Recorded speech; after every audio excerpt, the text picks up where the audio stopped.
magiging tatlo yung Tulfo, dalawang Villar, dalawang Cayetano, dalawang Estrada, and then syempre yung mga artista dyan. And then yung returning senators, incumbent senators, talagang masikip. Pero ang naisip namin, kailangang tumaya at kailangang ipakita sa taong bayan na meron pa tayong choice.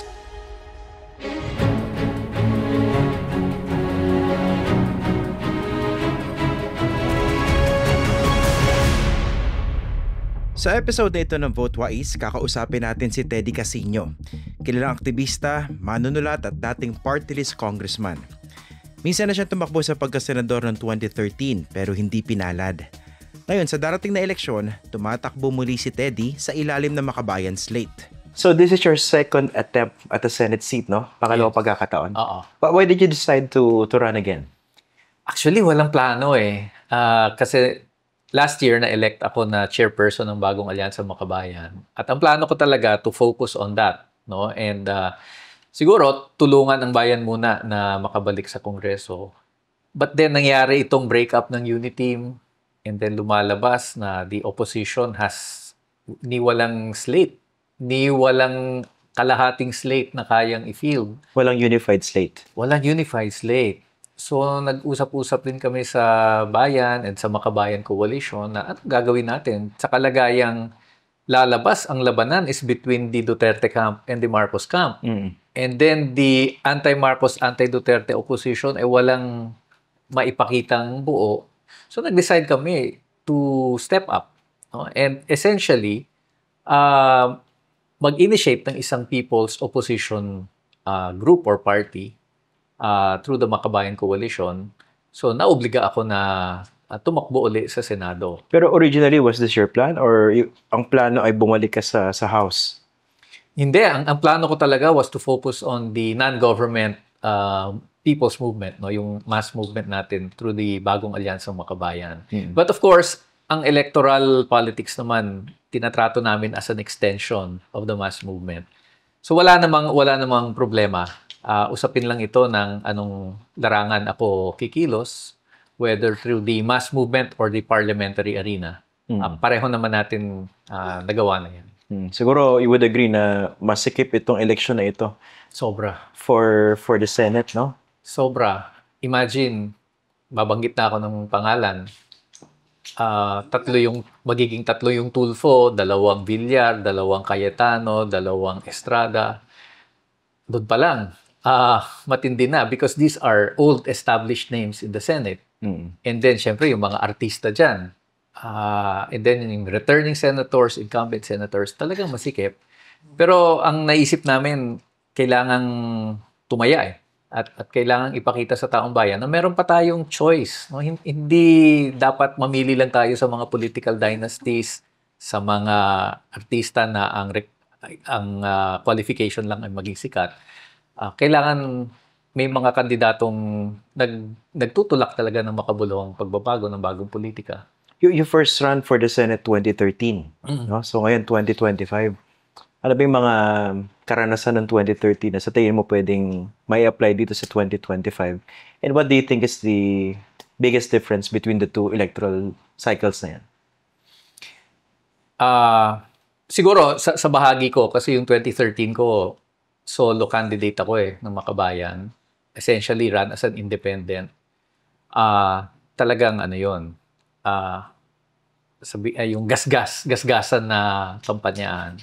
So, isang lesson doon is mas mabuti kung may grupo ka. And yun yung niresolve namin. Kaya 11 yung kandidato ng Makabayan para kami ay pwedeng sabay-sabay na mga kampanya all over the country. Hindi kailangan sabay-sabay or? Hindi kailangan sama-sama. Sama-sama. No? Pwede mag-break up into teams of 3 or 4. At yan, malaking tulong yan. Kasi naranasan ko yung mag-isa ka Talagang physically impossible to campaign nationwide. So, yun yung isang leksyon. Pangalawa, yun na nga, yung administration ngayon ay hati. So, you have the administration na pro-Marcos, pro-Duterte. So, pati yung senatorial slate nila ay magkakahati. So, that will also provide, I think, better chances to non-administration candidates. Pero all the rest, halos ganun pa rin ang challenges eh. Yung hirap ng pag-raise ng pondo para lalo na sa mga mamahaling TV ads and campaign materials. It's still the same problem. Yung problema ng control ng political dynasties sa grassroots political machinery, yung paggamit ng administration candidates ng government resources. These are basically the same problems mula 2013 hanggang sa ngayon. Baka lumala pa nga as nakikita natin ito dito sa budget ngayon. I totally agree. The same problems persist, pero I would hazard to say baka mas malala pa. Pero in this particular scenario na wala nang pagbabago, in fact, baka lumala pa, how do you intend to win?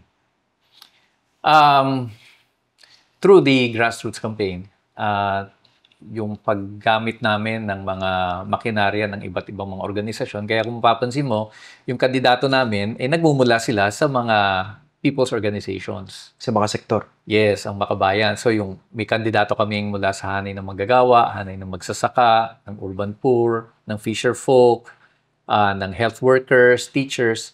So hopefully, dahil dito, mas makakapag-identify itong mga sektor sa aming mga kandidato at kahit pa paano magiging dagdag na advantage yun para sa aming mga kandidato. Pero kami naman, hindi kami nag-iilusyon. No, we know that it is an uphill battle. Pero kami, hindi lang naman one election ang aming tinitingnan. Para sa amin, yung 2025 ay simula pa lang. Hopefully by 2028 and even after that, ma-establish namin yung Makabayan Coalition as a major player in the political arena. So hindi na lang party list yan. Gusto namin mag-graduate din into a major political party. At bahagi yan ng aming efforts starting 2025. Kung mga building blocks towards something bigger. Yes. Kasi tingin namin kailangan na dahil nakita natin ang daming mga political parties na nagsulputan itong nakaraang mga taon, pero pare-pareho rin naman yung laman, pare-pareho ang plataforma. So, we really want to establish Makabayan Coalition as a people's opposition, as a people's mass movement-based political movement. Sinuportahan ni Teddy at mga kasama niya sa Makabayan si dating Pangulong Rodrigo Duterte. Katunayan, ilan sa kanila ang itinalaga sa gabinete. Pero matapos mag-collapse ang peace talks, binawi na rin nila ang pagsuporta kay Duterte. Ngayon, matindi silang kritiko ni Digong. Pero sa kabila nito, marami pa rin ang tumutulig sa kanila dahil sa pakikipag-alyansa nila sa isang tulad ni Duterte. How big a factor yung iba yung political conditions ngayon? In particular, iba yung Pangulo. Kasi noong 2016 hanggang 2022, matindi yung red tagging nun. Yung red tagging hindi pa naman nawawala ngayon. Pero at least iba na yung presidente. And the president himself, wala ka naman nadinig na red tagging remarks from him directly. In terms of a factor for possible victory sa inyo, or at least to make a mark, gaano ka-significant itong ganitong scenario? Significant yung ang presidente mismo, hindi siya yung nagre-red tag. Hindi siya yung tumutugis sa mga members and leaders mo. But on the ground, halos ganun pa rin ang nararamdaman ng aming mga organisasyon. No? The red tagging, the trumped up cases, yung mga political attacks, hindi nawawala dyan. Ang isang tingin ko rin significant, dahil nanalo sa eleksyon ang mga Marcoses, and then nakita natin yung breakup ng Duterte at Marcos, tingin ko mas maraming tao ngayon medyo cynical na Saan sila cynical? Sa political system natin. At ang fear ko dyan, mas magiging transactional na lang ang mga tao. Tatratuhin ito na talagang laro na lang ito ng mga politiko. At baka dahil dyan, because of that cynicism, mas magiging prone sa manipulation and sa vote buying. So, in that sense, mas malaking challenge na irehistro kung ano yung tama, kung ano yung dapat. Malaking tulong ba yung... Hindi yung kung saan lang talaga makikinabang.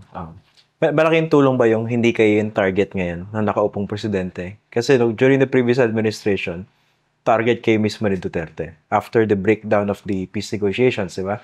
Talagang hinanting kayo Pero ngayon, parang distracted sila. Sila mismo yung nag-aaway. Marcos versus Duterte.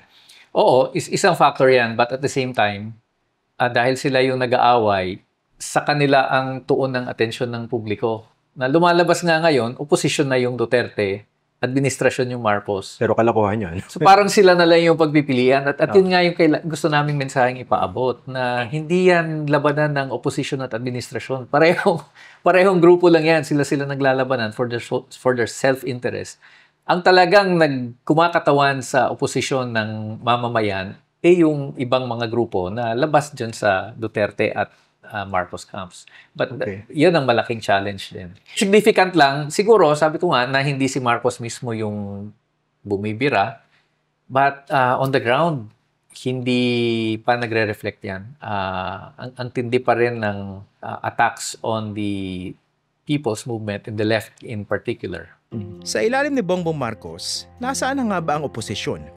Malabo namang ito yung mga Duterte matapos mabiyak ang unity team. Bakit tila watak-watak pa rin ang tunay na oposisyon? Halimbawa, bakit kaya hindi nalang bumuo ng isang unified senatorial slate ang mga hindi sang-ayon sa mga Duterte at kay Marcos? Speaking of opposition tsaka yung challenge, no? Kasi ako mismo nagtataka rin eh. Supposedly may opening ang real opposition to come up with a unified slate. Yes. Sa gitna na itong bakbakan ni Marcos tsaka Duterte. Pero bakit hindi nangyari? Parang watak-watak pa rin. Kaya meron kayong sariling slate, meron yung Espiritu, yung mga Dilawan, meron sila. Bakit hindi pa nagkaisa for a unified slate? Tingin ko ang main dahilan dyan is that baka hindi pa nagkakaisa yung opposition in general sa pagtrato sa Marcos government. I think significant players in the opposition nag-iisip ng pakikipag-alyansa sa mga Marcoses para labanan ang Duterte. Samantalang ang iba sa amin, parehong anti-Marcos, anti-Duterte. At yun nga, ang trato namin sa kanila parang two sides of the same coin. I think some in the opposition feel na makipaglaro muna sa Marcos para isang tabi ang Duterte. At yan, tingin ko isang stumbling block yan sa pagtatayo ng opposition. Yung mga organizational dyan, or ideological, that might be secondary. I think the main issue was really paano tinatrato itong administrasyon ni Marcos. At dahil yung iba ayaw bumira, mahirap na magkaisa sa isang slate. Nandun ba yung parang choosing between the lesser evil na some prefer to focus on the Dutertes? Oo. In fact, some even think both. na may pagtingin pa na, hindi, mas maganda nga yung administrasyon ni Marcos kaysa sa Duterte. Depende kung ano standards mo eh. Ayun na nga. So, umabot na sa ganon at mahirap magkaisa pag hindi kayo nagkakaisa sa yung pagtrato ninyo sa administration at dyan sa so-called breakup na yan. Isa sa mga issue na binabato sa inyo, no? Alam na alam mo to, nakikita kita sa social media, dinidebate mo sila, nakikipagdebate ka sa kanila. Yung binabato sa inyong issue lagi, at one point during the Duterte administration early on, you supported that. Do you think this is still a big issue regarding you, especially now that you're fielding your group, di ba? Meron kayong 11-person slate for the Senate. I think it's a big issue for some people and some groups. Pero maliit na lang yon. But of course, they are present in social media. Kasi kami naman sa kaliwa, kung mapapansin mo tuwing may bagong administration, ang attitude namin has always been open Open na makipagtulungan. Nangyari yan sa panahon ni Cory. Nangyari yan sa panahon ni Gloria. Nangyari yan sa panahon ni Pinoy. In fact, I was part of the majority. Nag-chair pa ako ng committee nung first 3 years ni Pinoy. Of course, nangyari yan sa panahon ni Duterte. So that has always been the general attitude. Pag bagong administrasyon, makipag-engage hamunin. In fact, yung kay Duterte, mabilis 1 taon. Nawala na naglaho na yung whatever illusions na baka naman seryoso siya sa kanyang sinasabing peace talk, sa kanyang sinasabing tapusin ng ENDO, sa kanyang mga reforms, pagbabago. Kaya lang, masakit siguro sa loob ng iba. But I think if they look at the track record of the left in general, makikita niya na consistent naman kami sa how to treat new administrations. Pero I think the difference kasi si Duterte, he was unlike the other administrations that you engage with. Kasi si Usapan natin Duterte, dito yung laganap na patayan. yes, si Duterte kasi on one hand, self-proclaimed leftist siya eh. Claim niya socialist Self- president. Sabi nga niya siya daw ang unang socialist president. But on the other hand, yung kanyang pamamaraan, lalo na sa war on drugs, talagang grabe. Napaka other side naman, yung fascist naman yung kanyang approach. And for a time, talaga maraming nalito. Hindi lang sa bahagi namin, sa buong mamamayan nalito eh. Kung saan ba talaga siya patungo. But I think, after several months, malinaw na mas yung pagiging fascist and reactionary niya yung lumalabas. Kaya eventually, hindi talaga magkakasundo. Hindi mag-work. Pero looking back, is this something that you regret? Yung parang engaging with Duterte. Of course, of course. Personally, I think we could have broken off engagement much earlier. Pero syempre, si Duterte, this was the first president who actually opened his administration to the left. Sa cabinet mismo. Tatlong kabinete na aktivista, ginawa niyang cabinet members. Yung peace process. And then, he allowed yung mga nakakulong ng mga members ng peace panel to makalaya para sa To join peace the talks. negotiations. So, may mga significant din siyang ginawa na na hindi may sasantabi o hindi may ignore.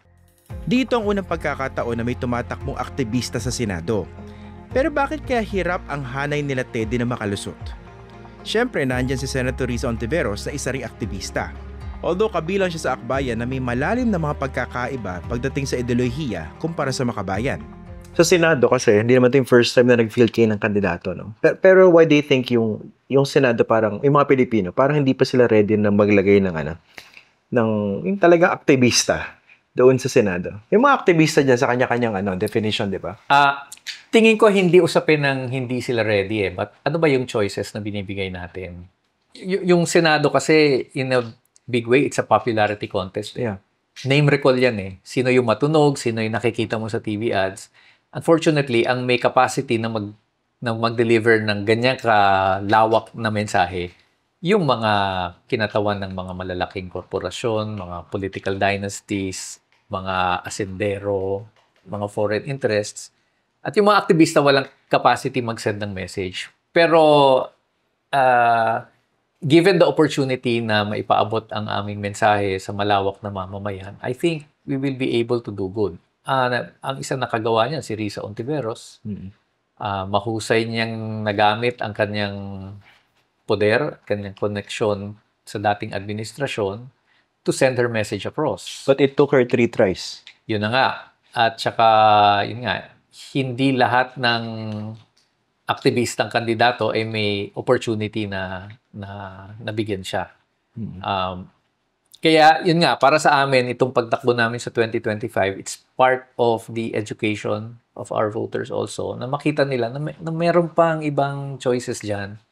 And hopefully, sa paulit-ulit na pagtakbo, mas magiging pamilyar na ang mamamayan, hindi lang sa aming kandidato, kundi sa aming mga plataforma at pinaglalaban. Sakaling makalusot si Teddy sa Senado, ano naman kaya ang gagawin niya? Ano kaya ang mga batas na isusulong niya? At mga issue na tututukan niya? Dito sa pagtakbo sa Senado, ano yung mga priority bills na isusulong ninyo? Of course, ang biggest issue ngayon yung kahirapan eh. So it's really yung mga panukala para itaas ang sweldo ng mga manggagawa, para ibaba ang presyo, suportahan ng ating mga magsasaka, gawing libre yung serbisyong pangkalusugan and other social services. Pero yan, hindi na bago yan. Kasi lahat naman halos ng kandidato, yan ang pinapangako. Sa 9 years ko sa Congress, ang isang realization ko talaga, hanggat hindi natin nababago ang komposisyon ng political leadership, mahihirapan kang ipasa itong mga progressive legislation. Kaya para sa akin, papasok ka pa rin doon sa political reform yung anti-dynasty law, yung Freedom of Information Act, yung sinulong ko noon na Whistleblowers Protection Bill, amendment sa party list law. Hanggat hindi natin nababago yan para magkaroon naman ng kahit kaunting tsansa yung mga non-traditional politicians na makapasok, mahihirapan talagang isulong itong mga batas na ito. So yung political reform is a key platform para sa akin. So, sabayan.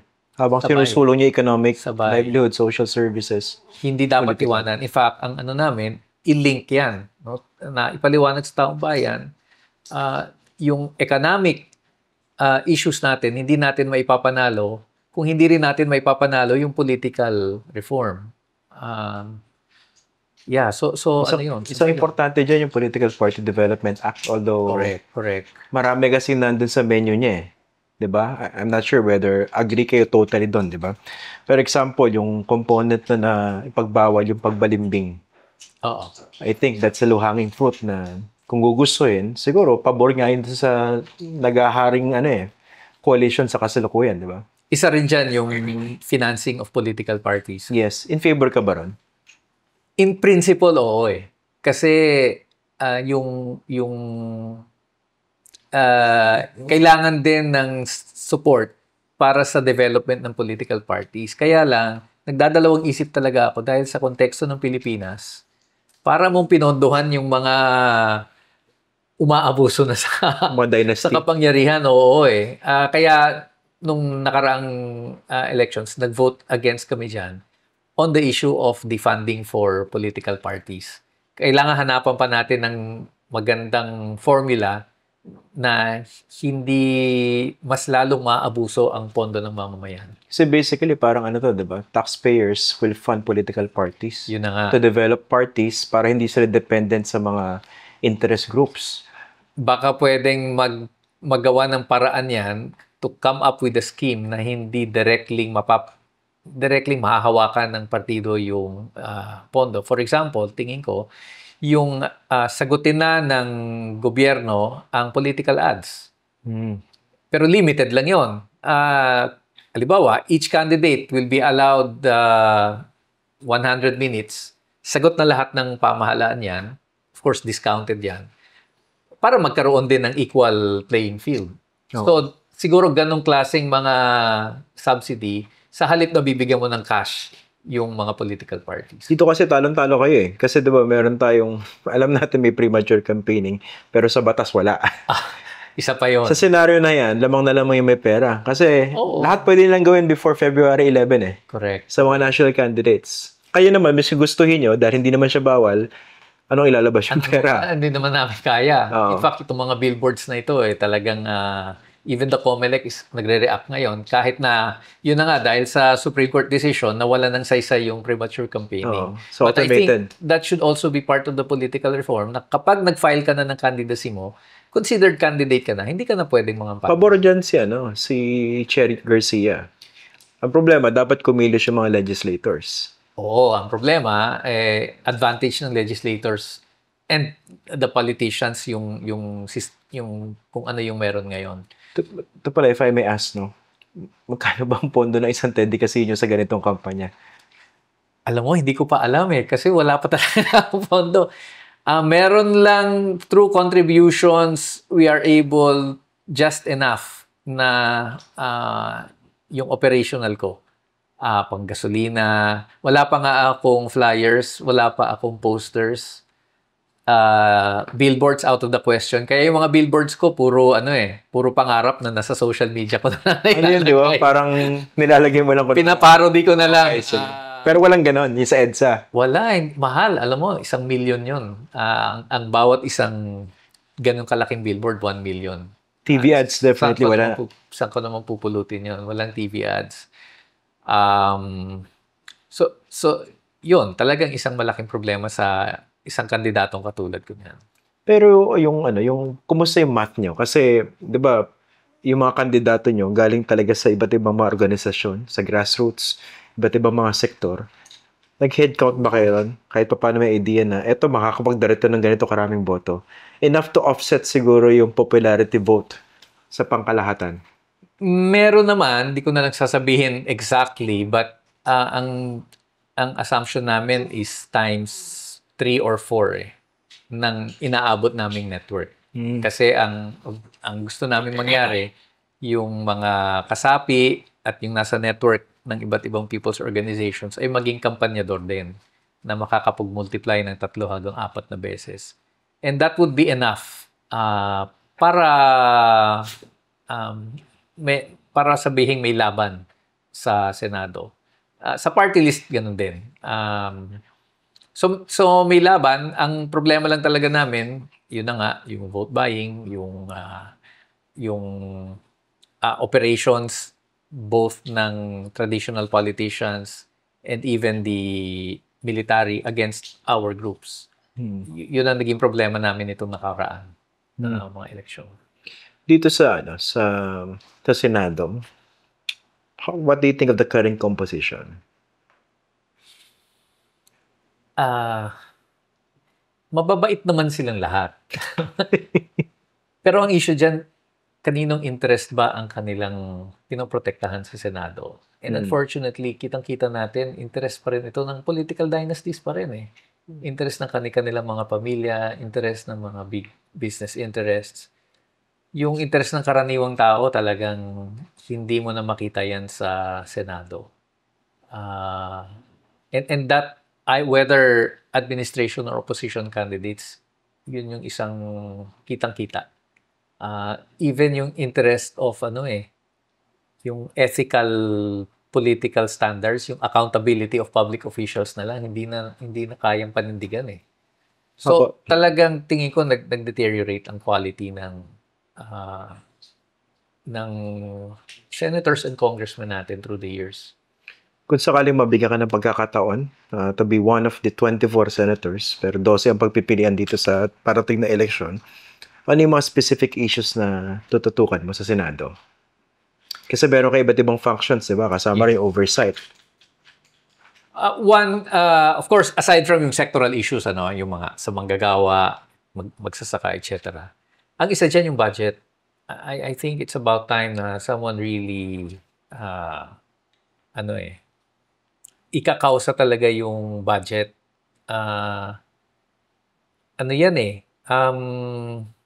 It is really a tool either for national development or for plunder. At sa nakita natin ngayon, at the end of the day, nagsasabuatan ng mga senador sa budget eh. So ayan, I think that is a key issue. Pangalawang issue, yung political reform. It's really yung political dynasty. Tingin ko kailangan ilaban yan. At hindi ang laban dyan, hindi lang sa loob ng Senado eh. It has to be a mass issue eh. Yung mass movement kailangan ma-mobilize against public pressure the political dynasty. So, yung mga malalaking rallies na milyon-milyon sa luneta, dapat yan nakatuon sa paglaban sa dynasty eh. Hindi sa pagprotekta sa ilang mga politiko lamang. So, I plan to harness that. Malaking bagay kung senador ka, makakapag-unite ka at makakapag-mobilize ka ng malaking bilang ng mamamayan on these big national issues. Ito, isang issue rito, of course, yung Kasi kung mapapansin mo, walang senador na nagkakausa ng political dynasties. Because it is against sa interest nila yan eh. Dahil umaasa sila sa mga political dynasty para makakuha ng boto nila. Iba naman nagpapalusot. Sinasabi, wala pa kasi enabling law eh. So kung meron, susunod kami. Kayo nga yung may responsibilidad eh. So, yun, kapag ako ay napunta sa Senado, talagang ikakausa ko yung political dynasties against my self-interest and against the interest of the others in the Senate. Pero tingin ko kailangan, at tingin ko ang mamamayan nag-aantay lang eh. Isa kayo sa mga nagsusulong na ma-impeach itong si Vice President Sara Duterte. Pero ikaw personally, with the big rally ng Iglesia ni Cristo, tapos yung mga pronouncements ng mga iba't ibang mga political leaders, what do you think of the prospects of impeaching her? Ako, I will admit na makaka-apekto yan. Given yung klase ng politiko meron tayo, both in the Senate and the House. Pero sumasalig kami dun sa usapin ng duty ng Kongreso yan na panagutin ang pinakamatataas na opisyal ng ating bansa. At sumasalig ako dun sa strength ng aming complaint. The evidence is cut and dried eh. At yung ebidensya na yan, Kongreso mismo ang nakaungkat ng ebidensya na yan eh. Yung sa inyo, isang ground lang di ba? Isang ground lang. Nag-focus lang kami dun sa pinakamalakas talaga. At para sa amin, hamon yan sa Kongreso na anuman ang laki ng rally, whether pro or anti-impeachment, at the end of the day, ang desisyon naman nila ay babatay doon sa ebidensya at batay doon sa complaint. So kami, basta ma-deliberate lang yan, basta i-take up sa Justice Committee, go na kami for that. No? At ano man ang mangyari. Pero tingin ko, obligasyon talaga ng Kongreso to tackle that. It's in the rules, 60 days. So doon kami sumasalik. Pero yung momentum, you think it's still there o baka naman nabawasan? Nabawasan talaga anong momentum, hindi pa yung rallying ito Nung si President Marcos ang nagpakita ng kahinaan, mula dun sa sinasabi niyang ano siya, no? Ito yung ating papalagan ba? Papalagan natin, napunta doon sa waste of time lang yan, doon talaga nasira ang momentum. Itong rally ng INC, doon din lang naman sumakay sa pronouncement ni President. So in fact, this is, ano ito ang nasasakdal dito, ang Presidente ng Pilipinas whether siya ba ay willing to uphold the constitutional provision on accountability of public officers o for political expediency, aatrasan niya yung isang malinaw naman na impeachable offense. Yung idea na gawin yung trial after the elections, how do you see that? Okay kami doon. Kasi tingin naman namin yung Senate is a continuing body. Kahit na after elections na mapunta sa kanya yung complaint, mag-start ng trial, that will continue even during the 16th Congress. So, hindi problema sa amin yan. Maski mag-iba yung composition. Oo. Kailangan lang maisampa na ng Congress. Okay. Ito pala sa mga hindi nakakilala sa'yo, no? Kasi siguro impression ng marami sa'yo, aktivista. Sa kalye, may mga issues ka na nilalabanan. Pero how would you introduce yourself to the much larger constituency? Kumaga, sino si Teddy Casino? Hindi naman mawawala sa akin yung pagiging aktivista Buhay ko na yan since I was a high school student. Nung nag-volunteer ako sa NAMFREL, nasama ako sa EDSA 1. So bahagi na ng buhay ko yan. Hindi ko yan matatanggal. Pero ang masasabi ko rin, ako ay ordinaryong tao rin lang. No? Yung pagiging aktivista ko, yun yung naging mambabatas ako and all. But meron akong pamilya, meron akong 2 anak, namamalengke ako, nagluluto ako. In fact, yung pamamalengke, pinoproblema ko na talaga yan sa taas ng bilihin. But, hindi ako Superman. At hindi ako, kumbaga, ordinaryong tao rin lang. Na ilagay lang sa sitwasyon na kailangan kong manindigan para sa nakikita kong dapat na mangyari sa ating lipunan. Why should they vote for you? Why should they choose you? Reserve that slot out of 12 para sa pangalan. Kasi kailangang may matapang na boses para sa reforma at pagbabago sa Senado. Ang Senate naging institusyon na talaga ng ng kasalukuyang sistema na alam naman natin ang daming nahihirapan, ang daming grabe ang korupsyon, grabe ang pang-aabuso. So someone needs to stand up for the people in the Senate. At yun, track record ko yan sa mahabang panahon. Mula nung pagiging estudyante ko, I've always stood for the people. Hanggat sa nalalagay mismo sa delikado yung buhay ko dahil sa paninindigan ko para sa mga manggagawa, para sa mga magsasaka.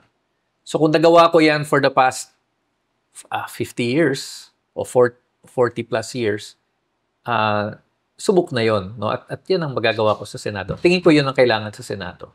Okay. Yung isang matapang na boses para sa mamamayan. Bawat kandidato may kanya-kanya estratehiya sa kampanya. Karaniwan, maski mga trapo, sinasabi, kapos sila sa pera. Pero syempre, kalokohan yon. May mga kandidato tulad ni Teddy na talagang limitado ang resources sa pagtakbo.